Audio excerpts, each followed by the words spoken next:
দিল্লীত ধৰ্ণা দিবলৈ গৈছিলোঁ, ৰেলী কৰিবলৈ গৈ আছিলোঁ।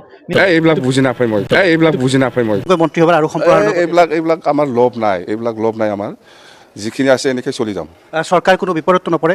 চৰকাৰ কি বিপদত পৰিব? কিমান MLA লাগে আপোনাক? কিমানজন MLA লাগে? দিলদাৰ আদমি হাম ভি মানতে হাই। হাগ্ৰামা মহিলাৰ এই কথা শুনি হাঁহিছিল প্ৰধানমন্ত্ৰীয়ে।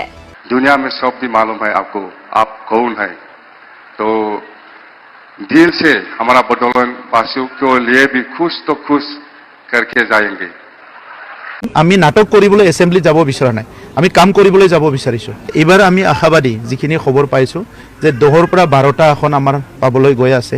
প্ৰমোদ বৰুৱাই আজি কৈছে যে BTCৰ হাগ্ৰামা মহিলাই আহিলে মানে বন্দুকৰ গুলি, অশান্তি। এইবিলাক কৈ লাজ নালাগে। এই প্ৰমোদে এইবিলাকৰ এনচাৰ নাই ভাই। প্ৰমোদে এইবিলাক কৰা মানুহটো এক্সপিৰিয়েঞ্চ আছে, তাৰ এক্সপিৰিয়েঞ্চ আছে, সেইকাৰণে কৈ আছে।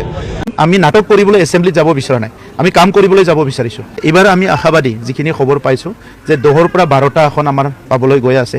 গতিকে ৰিজনেল পাৰ্টিবিলাকৰ ভিতৰত এইবাৰ অসমত UPPL 1 নম্বৰ হ'ব। ৰাষ্ট্ৰীয় দলক বাদ দি যিমান ৰিজনেল পাৰ্টি আছে ইয়াৰ ভিতৰত UPPL 1 নম্বৰ হ'ব। কিংমেকাৰ হ'ব নেকি UPPL? এইবিলাক শব্দটোতো আমি নকওঁ। কিং মেকাৰ, কিং এইবিলাকতো আগতে গ'ল, এইটো ইতিহাসৰ দিনত চলিছিল। আজিকালিতো গণতন্ত্ৰহে। গতিকে কোনোবাই কয় নিজকে সেৱক বুলি কয়, কোনোবাই বেলেগ ধৰণৰ কয়। চ' আমি UPPL হিচাপে এটা গণতন্ত্ৰ দেশত আমাৰ ৰাইজক আমি সেৱা কৰিবলৈ আহিছোঁ, ৰাইজৰ সমস্যাবিলাক সমাধান কৰিবলৈ আমি ৰাজনীতিত আহিছোঁ। গতিকে চৰকাৰ যোনে গঠন কৰিবলৈ নাম্বাৰ পায় তাৰ লগত আমাৰ কণ্ডিশ্যন থাকিব যে আমাৰ সমস্যাবিলাক তেখেতসকলে সমাধান কৰিবনে নাই। কাৰণ ৰাইজে ভোট দিয়ে এটা ডাঙৰ আশা লয়। কাৰোবাৰ ব্যক্তিগত আশাও হ'ব পাৰে, গাঁওখনৰো কিবা এটা সমস্যা হ'ব পাৰে, অঞ্চলৰো হ'ব পাৰে, জনগোষ্ঠীৰো হ'ব পাৰে। তো অসমত স্বাধীনতাৰ 78 বছৰত যিমানখিনি আমি ৰাজনীতি দেখিলোঁ, লাহেকৈ মূল্যবোধটো নোহোৱা হৈছে। গালি গালাজ কৰা, এজনে আনজনক বদনাম দিয়া, বোকা চেটিওৱা, যিটো নেকি এটা নৱপ্ৰজন্মৰ কাৰণেও কোনো এটা শিকিব লগা আজিৰ ৰাজনীতিত বহুত বেছি দেখা নাই। য'ত ৰাজনীতিৰ দ্বাৰাই যদি দেশখন গঢ়িব পাৰে, ৰাজনীতিৰ দ্বাৰাই যদি সমাজখন গঢ়িব পাৰে, ৰাজনীতিৰ দ্বাৰাই যদি অঞ্চলখন আগুৱাই নিব পাৰে, আজি যিখিনি সস্তীয়া ৰাজনীতি চলি আছে এই ৰাজনীতিটো ঠিক কৰাৰ কাৰণেহে UPPL পক্ষপাতি। গতিকে আমাৰ কণ্ডিশ্যন থাকিব যে বড়োলেণ্ডৰ 26টা জনগোষ্ঠী, অসমৰ 146টা জনগোষ্ঠী, এই জনগোষ্ঠীবিলাকৰ কাৰণে আমি যিবিলাক কাম কৰিবলৈ মডেল তৈয়াৰ কৰিছোঁ, এই মডেলটো কোন দলে একচেপ্ট কৰিব পাৰিব সেইটোহে আমি বিচাৰিছোঁ। কাৰণ আমি নাটক কৰিবলৈ এছেম্বলিত যাব বিচৰা নাই, আমি কাম কৰিবলৈ যাব বিচাৰিছোঁ। গতিকে পৰিৱেশটো বিফৰ আফটাৰ মানে বিয়াৰ পিছত নহয়, বিয়াৰ আগতে চব কণ্ডিশ্যন ঠিক হ'ব লাগিব।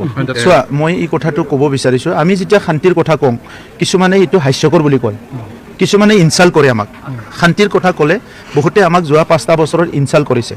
আৰু তেখেতসকলে ক'লে আমি যেতিয়া বড়োলেণ্ডত শান্তি লাগিব, স্থায়ী শান্তি লাগিব, তেতিয়া আমাক বহুত ঠাট্টা কৰিলে। আমাৰ দলতো অহা নাই না, BJPতহে আহিছে। BJPৰ কাৰণে নতুন আলহী, আমাৰ BJPৰ কাৰণেতো নহয় না। কংগ্ৰেছ কি হ'ব কংগ্ৰেছে নিজে ক'ব, আমি বেলেগ দলৰ কথা কিয় ক'ম? আমাৰ দলৰ কথা সময় BJP বিৰাট strong base. Sir Pramod Barua প্ৰথম MCLA, তাৰ পৰা ৰাজ্যসভাৰ সাংসদ, এতিয়া আকৌ MLA। কেইটা আৰু ভাগ্য ভাল, তাৰ ভাগ্যত এনেকুৱা থাকিব লাগে। আকৌ MLA ইলেকশ্যন খেলিব, তাৰ ভাগ্য ভাল। আমাৰহে ভাগ্য ভাল নহয়। বেলেগ কৰ্মী নাই নেকি ছাৰ? কৰ্মীৰ কি কথা, কপালত যি থাকে সেইটো হ'ব। ওদালগুৰি কি হ'ব? ইয়াতকৈ ডাঙৰ প্ৰেচিডেণ্ট লৈ আহক না।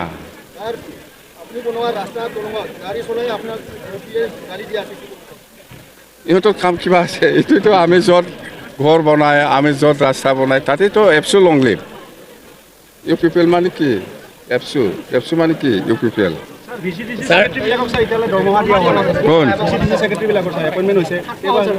নাই, এই কথাটো আমি বুজি পোৱা নাই। প্ৰমোদ বৰুৱাই যিটো চৰকাৰে যিটো চাকৰি দিছে, কেনেকৈ চাকৰি দিছে লোৱা মানুহসকলেও অলপ চাব লাগিছিল। যেন হওক দিয়া মানুহে কেনেকৈ দিছে, যে কোনটো চাকৰি বেতন নাথাকে, বেতন নাথাকা চাকৰি কি চাকৰি হয় এইটো বুজিব পৰা নাই মই।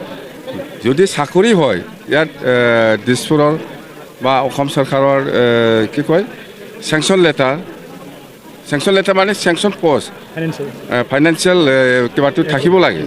তো এইটো নাথাকা দি পেলাই কেনেকৈ BCDC ছেক্ৰেটাৰী এপইণ্টমেণ্ট দিব পাৰিলে, বা আমাৰ যিসকল BTCৰ যিসকল কেণ্ডিডেট, ইহঁতে যিসকলে এতিয়া ছেক্ৰেটাৰী হিচাপে এপইণ্টমেণ্ট পাইছে বুলি কৈছে, তো সেইটো চাব লগা খুব বিষয় হৈছে মুঠতে খুব ভিক্টিম হৈছে বেচেৰা ইহঁতে চাকৰি পাইছে বুলি জইন কেনেকুৱা মই আজিলৈকে চোৱা নাই যেন হওক খুব ডাঙৰ মানে ঘোটালা হৈছে ইয়াত ভিক্টিম হৈছে আমাৰ ল'ৰা ছোৱালীসকলে আৰু ইহঁতৰ পৰা যিমান লুটিব লাগে পইচা লুটিব লাগে পইচা লৈছে চাকৰি দিছে কিন্তু চাকৰি বুলি ক'লেতো চেলাৰী থাকিব লাগিব চেলাৰীয়ে কোনে দিব গভৰ্ণমেণ্ট অফ ইণ্ডিয়া দিব না গভৰ্ণমেণ্ট অফ আছামে দিব ইয়াত কোনো স্পেচিফিক কিবা নাই তো ইহঁতে বেচা আচলতে আমাৰ যিসকল কেণ্ডিডেট ইহঁতে অলপ চালে ভাল আছিল যেন হওক ভুলক্ৰমে হওক হা ডিউটি নাই এইটোখিনি